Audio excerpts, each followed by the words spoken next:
Hey everyone, welcome to my new podcast, Your Opinion Counts. This is going to be a show where we'll talk about things in the news and not just bad news, good news as well, and sporting events and lots of other things that I have an opinion on. I have to tell you, I've stayed away from having opinions on Facebook about politics and religion and all the other things until last week when I posted that funny meme of Melania yelling at President Trump about her movie being shit. Can he go bomb something or invade something, whatever the heck it was? And I really got fed up with all the negativity, the name calling. And I said, we need to get back to the America we used to be. We used to be in America where differing opinions mattered. But you could have a different opinion than someone else, and you could talk about it intelligently without the name calling, without the crazy accusations. I mean, I put that post up, and within 5 minutes, I saw someone get called a libtard. I get someone else get called out on not supporting Israel, and it just got crazy to me. And I had to take the post down. But I thought, it's time. My dad used to tell me the sign of intelligence is how much strength you find in your opponent's argument. And that's the way I've lived my life. When I have an opinion about something, if someone has a different opinion, let's hear it. Let's have it. I want to talk about it because I'm going to look for the strengths in your opinion that outweigh some of the bad parts of my opinion. And I just think that's the way America used to be. And over the last few years, we've gotten away from that. We've just got in. Someone has an opinion. The next thing you know, they're a rotten Republican or what's the word they use for the deranged Trumpers or whatever, and libtards. I mean, I'm just so tired of hearing that. And I would like to have somebody call me a name to my face, but that won't happen because it seems like Facebook is a place where people hide when they want to call someone a name. So that's not what this show is going to be about. This show is going to be about you sharing your opinion because your opinion counts. It matters to me, and I think it matters to other people. And if anyone comes on this show or follows this recording when I post it and makes any negative comments, and they're just going to get the boot right away because I'm just not going to deal with it. I want to create an intelligent, opinion-sharing podcast where people aren't afraid to come in and say what they think or what they want to do. And I'm going to start it with today because I know some people are going to have some differing opinions on this. Went to the gas station today, same gas station I use every week. 2 weeks ago, I paid $2.69 a gallon for gas. Today, I paid $4.19 a gallon for gas. So it's almost increased over 2 weeks, $2 per gallon. Why is that? Well, let's see what's happened recently. We decided to invade Iran. Good thing or bad thing? And then they shut down the strait, and no oil's getting through, so oil prices are going up.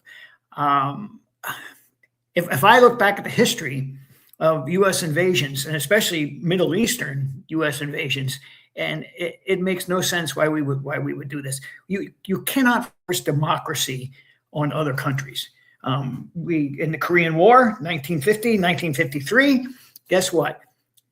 We didn't write it up as a loss. We wrote it up as a draw. How do you have a draw? And again, not a war because it wasn't congressionally approved war. It was an operation. It was a military operation that lasted 3 years.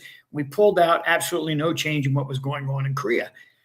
Then to talk about 1959 to 1973.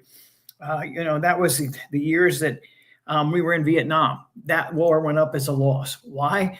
Fighting fanaticism, you cannot win.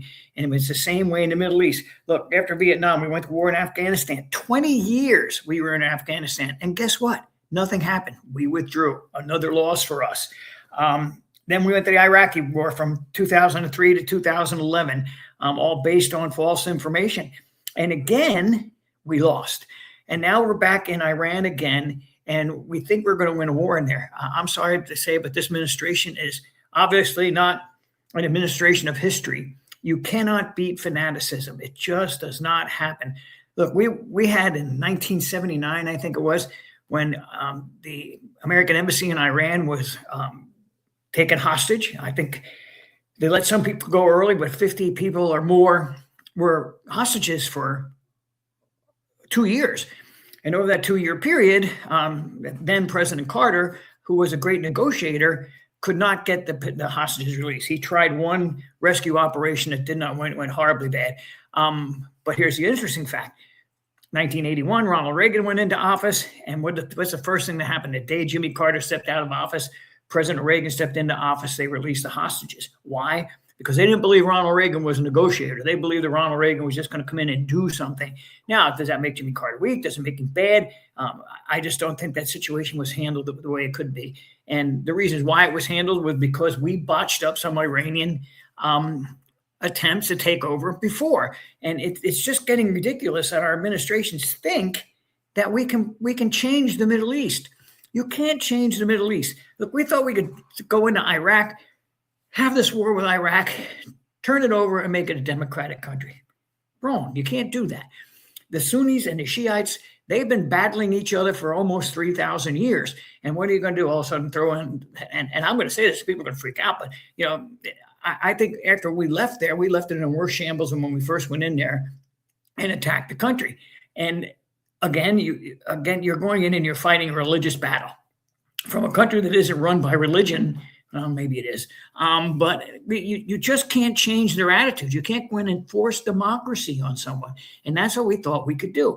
And again, what are we doing? And my question is, I know why initially we went into Iran, and I supported it 100%.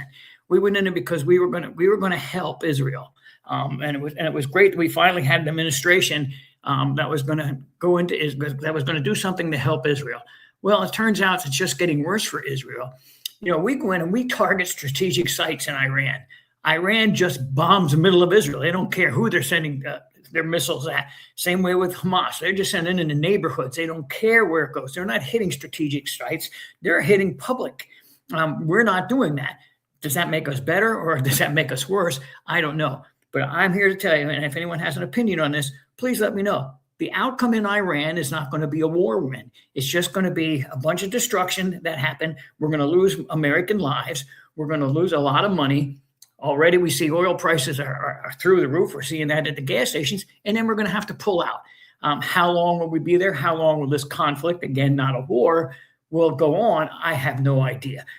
That's not for me to determine. I just think that the sooner we can fix it somehow, and probably withdrawal will be the best way, the sooner a more sensible, I don't want to say peace, because Hamas and Israel, I don't think obviously will never be at peace. Palestine and Israel will never be at peace. Iran and Israel will never be at peace. But I think the amount of destruction will be cut back. Okay, let's say that there might be some kind of mediation with the other nations that they say, okay, let's just stop doing this for a while, because it's going to come up again, because again, this has been going on for thousands of years. And to think that we can go in and change it is absolutely ludicrous. You can't change fanaticism. You can't change what's been going on for 1,000 years, because you want the American people to think you're a tough guy, and you want the other nations to think you're a tough guy. I'm not going to, and again, I have an opinion on this, as many Americans do, of why we're in Iran right now, more of a distraction from other news than a real purpose, because I don't know what they expect our purpose to be when this all said and done. What is the purpose? We went in there initially to destroy their nuclear facilities and to let them know that we were standing behind Israel. Great cause. Why are we there now? We're just making things worse, in my opinion. And of course you can disagree with this all you want, but in my opinion, we're just making things worse. And we need to figure out how to make things better. And we as Americans need to come together and start having intelligent conversations. We need to stop the name calling. We need to stop all the division of this country, which is probably divided more than it has been in the history of the country, and find better solutions to things. And let's not create bigger problems, which is what we've just done. We've created bigger problems. Our economy's in a tank right now. Say what you want. Our economy is in the tank right now. Inflation is up. Gas prices are crazy. And what are we doing about that? Maybe that's the solution we should be working on. Let's fix home first before we start fixing everyone else. What a lot of people don't realize, yes, we are the most powerful military force in the world. I often say this to friends when we talk about what's going on in the Ukraine and how long has the Soviet Union been invading Ukraine. Something, had we invaded Ukraine, probably would have lasted a couple of weeks, not a couple of years. And that's because of our military might and the strength and the technology that we possess today. We're showing that in Iran. We're showing everybody how tough we are. But is that doing us any good? And is that doing the Middle East any good? That's a question I ask. Who is benefiting from this operation in Iran? I don't know if anyone's benefiting. We certainly aren't benefiting as American citizens. Israel isn't benefiting right now because they're getting hit worse by other nations than they were before. And Iran is benefiting. Look, we've made the effort to, I don't know if I want to say colonize or change a political scene in Iran before. And guess what? It didn't work. It did not work. They went from a president who we pulled out of there in exile. Khomeini went in as their leader, and it's been that way ever since. We killed the current Khomeini, another one steps in. We don't get it that the people of Iran don't want a democracy. They don't want us in there running their country. They don't care what we're doing over here. And I think in the long run, we should just say, you know what? Let them live their own lives. Let's just get out of there. Let them live their own lives, and let's fix what's wrong at home. Maybe we stay in support of Israel. We find a way to support Israel, because I'm a big believer we need to support Israel. But we need to do it in a smarter way than what we're doing right now. That really isn't doing any good for Israel, and it certainly isn't doing any good for the United States. And it's the outcome that I think that this administration is hoping for is not going to happen. There's not going to be a sit down and have a peace talk. And that's not the way Iran operates. And I laugh when I hear this administration say, yeah, we're going to sit down. I've talked to I talked to leaders of that country, and we're close to a peace settlement. There's not going to be a peace settlement. We're just going to have to stop bombing them, get our guys out of there, get out of there, period, like we did in Iraq and like we did in Vietnam and like we did in Korea, because nothing is going to change in Iran by us bombing the crap out of them every day and causing more destruction in the Middle East than was there before. So these are the kinds of things that I'm going to talk about on the show. I'm also going to talk about the draft coming up, not the human draft for military, but the football draft, because that's big news. I'll talk about a lot of things that I have opinions on. And again, if you disagree with my opinion, that's okay. I want to hear it. I want to hear what you have to say. I want to hear it intelligently, though. I don't want to be called a libtard, because quite frankly, I'm not a libtard. I am not a liberal.